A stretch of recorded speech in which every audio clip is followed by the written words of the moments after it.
Continuando a nossa série de mensagens Novos Começos, hoje veremos a história de um homem que passou de perseguidor da igreja a um dos maiores pregadores do Evangelho, o apóstolo Paulo. A história de Paulo é um testemunho vivo da transformação que a graça de Deus opera em nós. Bem, eu sou o pastor Moisés e é sempre muito bom poder falar com você. No passado, Paulo foi um perseguidor da igreja. Conhecido como Saulo de Tarso, era um judeu profundamente enraizado na tradição farisaica. Ele nasceu em Tarso, por isso era conhecido como Saulo de Tarso, uma cidade importante da Cilícia, e foi desde a infância educado em Jerusalém, sob a tutela do famoso rabino Gamaliel. Inclusive, ele mesmo diz isso em Atos 22:3. Eu sou judeu, nascido em Tarso, da Cilícia, mas fui criado nesta cidade e aqui fui instruído aos pés de Gamaliel, segundo o rigor da lei de nossos antepassados, sendo zeloso para com Deus, assim como todos vocês o são no dia de hoje. Saulo, ele se destacou exatamente pelo seu zelo à religião. Ele era rigoroso, fiel cumpridor de toda a tradição judaica. Em Filipenses, no capítulo 3, no versículo 1, também diz isso. Ele mesmo declara: fui circuncidado no 8º dia. Sou da linhagem de Israel, da tribo de Benjamim, hebreu de hebreus. Quanto à lei, eu era fariseu. Quanto ao zelo, perseguidor da igreja. Quanto à justiça que há na lei, irrepreensível. Saulo, ele foi um perseguidor da igreja. Um perseguidor da igreja primitiva, dos primeiros cristãos. Ele via o movimento cristão como uma ameaça à fé judaica. Ele empenhava-se em prender e punir os seguidores de Jesus. Eu até anotei aqui que para Saulo, o movimento cristão era uma ameaça à pureza do judaísmo, uma heresia que havia de ser combatida. Veja que ele entendia que o fato dos cristãos eles declararem a fé no mesmo Deus que ele declarava, o Deus de Abraão, de Isaac, o Deus de Israel, mas não cumprir rigorosamente com toda a lei farisaica, a tradição judaica, a lei de Moisés, então eles estavam cometendo, uma heresia. E por isso, acreditando estar a serviço de Deus, ele passou a perseguir os cristãos. Inclusive, no capítulo 8 de Atos, no versículo 1, diz: e Saulo consentia na morte de Estevão. Estevão foi um dos primeiros obreiros escolhidos pelos apóstolos para servir a igreja primitiva. Estevão foi um homem de fé, cheio de sabedoria e do poder no Espírito Santo. Ele foi o primeiro mártir cristão, apedrejado até a morte por sua confissão de fé em Jesus como Messias.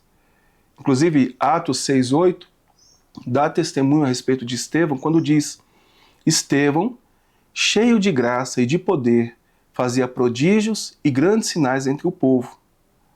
Agora, a morte de Estevão foi resultado de uma decisão do Sinédrio, o Conselho Religioso Judeu. Estevão foi acusado de blasfêmia por supostamente falar contra a lei de Moisés. O que Estevão fazia era dar testemunho de Jesus. Ele reconhecia Jesus como Messias, enviado de Deus, e, portanto, ele cria que a salvação estava em Jesus e não na prática da lei de Moisés.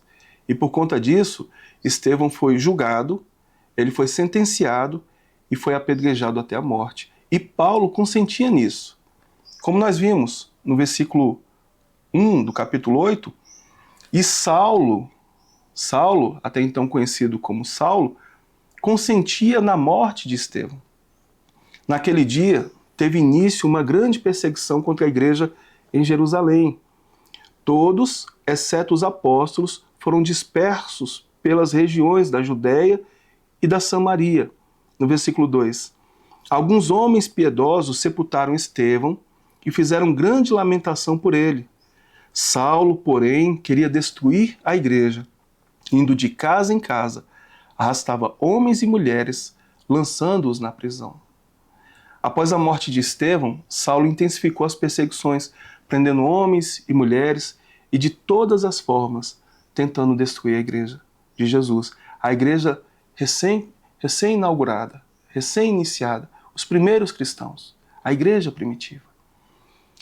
Bem, mas em Atos, perdão, no capítulo 9, no versículo de número 1, diz assim: Saulo, respirando ainda ameaças e morte contra os discípulos do Senhor, veja que ele continuava empreendendo a sua perseguição contra os cristãos, dirigindo-se ao sumo sacerdote, e lhe pediu, ou dirigiu-se ao sumo sacerdote, e lhe pediu cartas para as sinagogas de Damasco, a fim de que, caso achasse alguns que eram do caminho, tanto homens como mulheres, os levasse presos para Jerusalém. Então veja que Saulo, ele consentiu com a morte de Estevão, intensificou as perseguições contra os cristãos, e aqui ele toma consigo como se um mandato de prisão, para encerrar em prisão todos os cristãos que eles encontrassem pelo caminho. Ele se dirige então a Damasco, e olha só que interessante, no versículo 2, e lhe pediu cartas para as sinagogas de Damasco, a fim de que, caso achasse alguns que eram do caminho, eu não sei se está projetado com letra maiúscula, mas se você observar, dá para ver? A palavra caminho, ela está com letra maiúscula. E ela está escrita assim, indicando que este caminho não era apenas uma passagem, um lugar de passagem, mas esse caminho, esse lugar de passagem, é Cristo. É Cristo. Então veja que, caso ele achasse alguns que eram do caminho, ou seja, alguns que eram de Cristo, tanto homens como mulheres, os levasse presos para Jerusalém.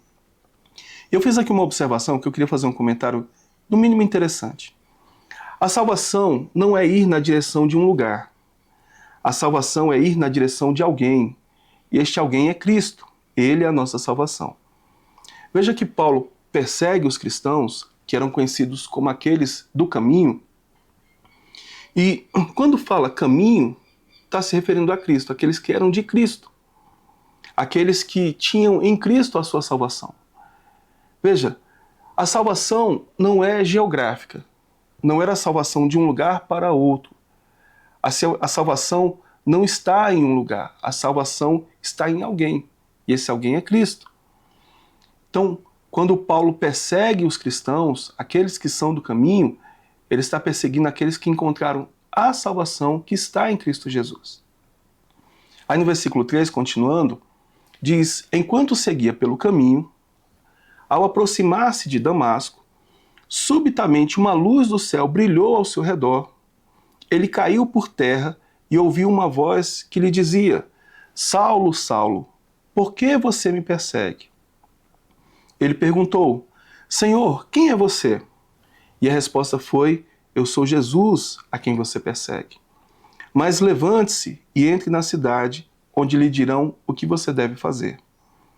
Os homens que viajavam com Saulo pararam emudecidos, ouvindo a voz, mas não vendo ninguém. Então Saulo se levantou do chão e, abrindo os olhos, nada podia ver. E, guiando-o pela mão, levaram-no para Damasco. Esteve 3 dias sem ver, durante os quais nada comeu nem bebeu. Agora você observe o versículo 5. Ele perguntou: Senhor, quem é você? E a resposta foi: eu sou Jesus, a quem você persegue.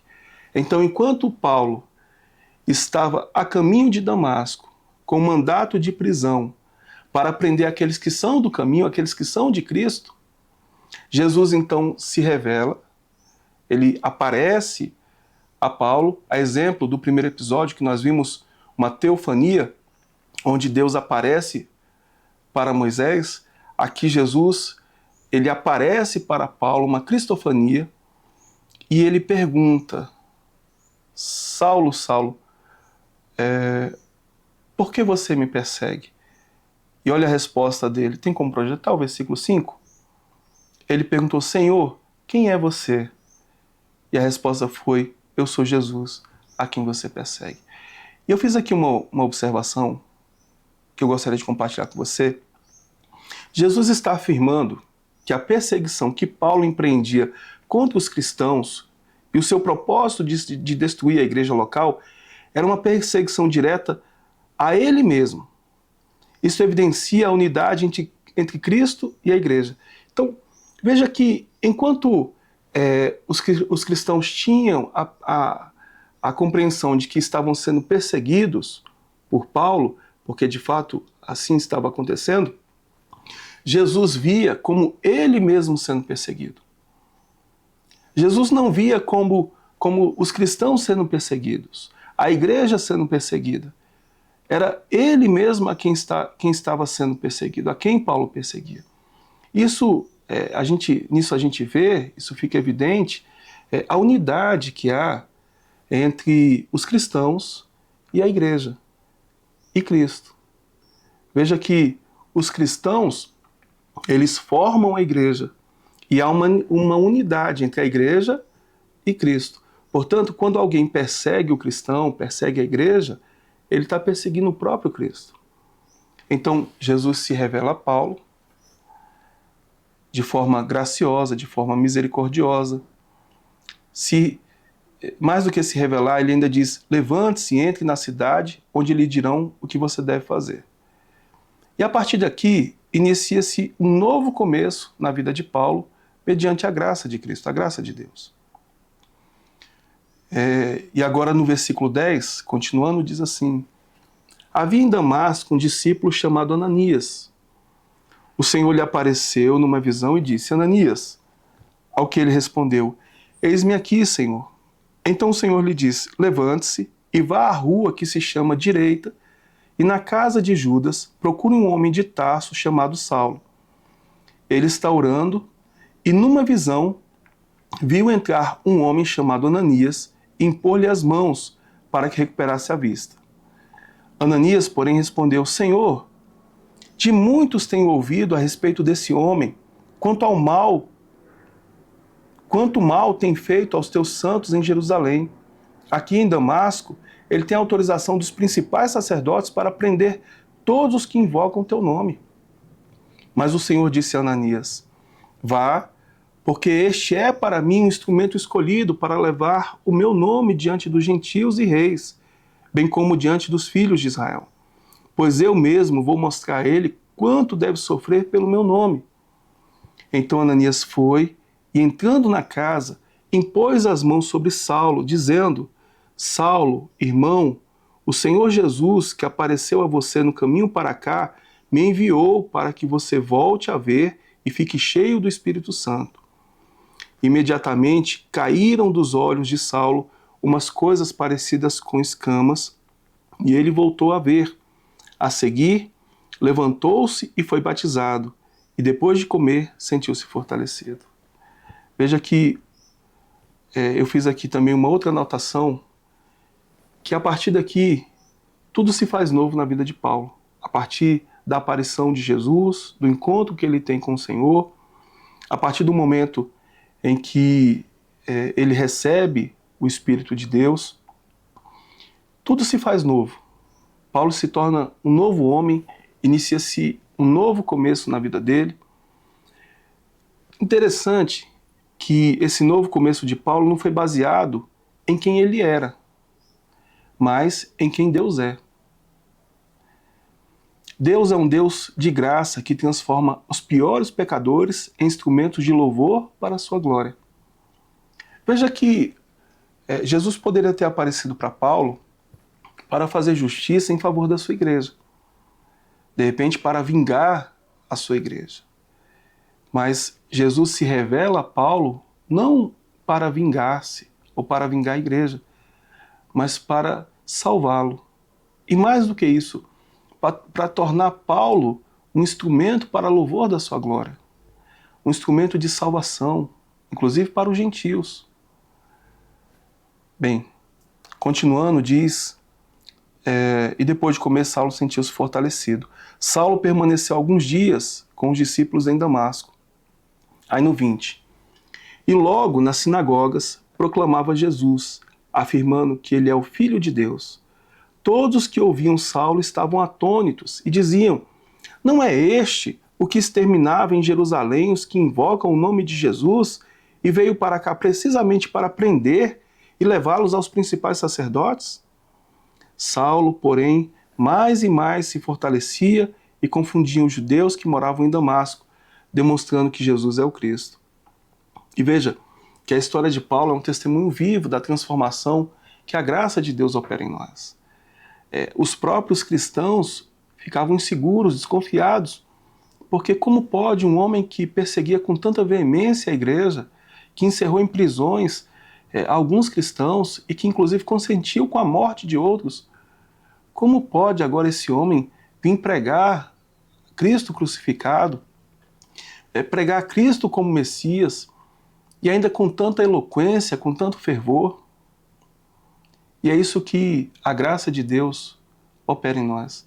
É uma transformação a ponto das pessoas ao nosso redor não conseguirem compreender como se deu essa mudança. É algo que realmente transcende a compreensão humana. E veja que quando Paulo recebe dessa graça, desse favor imerecido, tudo se faz novo. A história de vida dele muda completamente. Ele tem um novo começo. Inclusive, em 2 Coríntios, no capítulo 11, no versículo 4, ele mesmo diz assim: ele que era perseguidor da igreja: 5 vezes recebi dos judeus 40 açoites menos um. Isso quando ele tornou-se um apóstolo de Cristo. No 25, 3 vezes fui açoitado com varas. Uma vez fui apedrejado, 3 vezes naufraguei. Fiquei uma noite e um dia boiando em alto mar.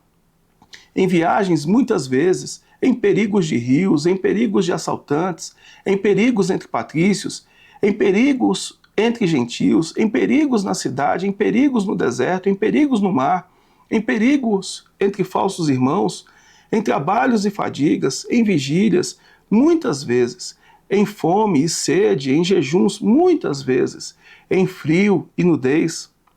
Além das coisas exteriores, ainda pesa sobre mim diariamente a preocupação com todas as igrejas. Veja que um homem que era perseguidor, ele se tornou um dos maiores pregadores do Evangelho, pregadores da mensagem de salvação de Cristo Jesus. Bem, e para concluirmos, apesar do passado de Paulo, Deus o escolheu mediante a sua maravilhosa graça. Paulo, por sua vez, agarrou-se a esta oportunidade e se tornou um dos maiores evangelistas de todos os tempos. E eu fiz uma observação aqui que eu gostaria de compartilhar com você, que neste momento a graça de Deus ela está sobre nós. Nesse exato momento é o momento onde Deus ele se revela, Cristo aparece para nós, nos dando a oportunidade de viver um novo começo. A mesma oportunidade que Paulo teve, nós estamos tendo de receber dessa graça, de receber desse favor, mesmo sem merecer. E veja, não é sobre nós, mas é sobre Deus, é sobre o amor, é sobre o favor, é sobre a bondade, é sobre a misericórdia dele, sobre as nossas vidas, ainda que a gente não mereça. Porque uma coisa é se uma pessoa comete um pecado, como por exemplo, uma mentira, ou talvez o adultério que seja, mas outra coisa completamente diferente era a condição de Paulo. Ele era um homem muito justo, um homem muito correto, um homem inclusive exemplar, de fato. Entretanto, o pecado de Paulo era gravíssimo, porque ele não pecava apenas contra si, um pecado que diz respeito a ele como pessoa, mas ele pecava contra a igreja de Cristo, ele pecava contra os cristãos, ele pecava contra o próprio Cristo, ele ia contra o próprio Cristo. E apesar do pecado de Paulo parecer imperdoável, Jesus se revela a ele, cheio de graça, cheio de bondade, cheio de misericórdia, e transforma e concede uma vida completamente nova a Paulo. E é o que está acontecendo nesse momento, por meio dessa mensagem. A graça de Deus vem sobre nós, e nós podemos, assim como Paulo, nos agarrarmos a essa oportunidade e vivermos o novo de Deus na nossa vida. E é isso que eu encorajo você, a se agarrar a essa oportunidade, a se agarrar a essa graça, essa maravilhosa graça de Cristo Jesus. Tá certo? Inclusive, no próximo episódio, nós vamos falar sobre Jacó, um homem que lutou por um novo começo. No caso de Jacó, ele teve que lutar. Bem, e é o que nós vamos falar no próximo episódio. Bem, se faz sentido para você, então inscreva-se nesse canal, compartilhe essa mensagem com alguém e, inclusive, já fica com esse próximo vídeo, eu tenho certeza que vai te edificar bastante, tá certo? Deus abençoe você poderosamente.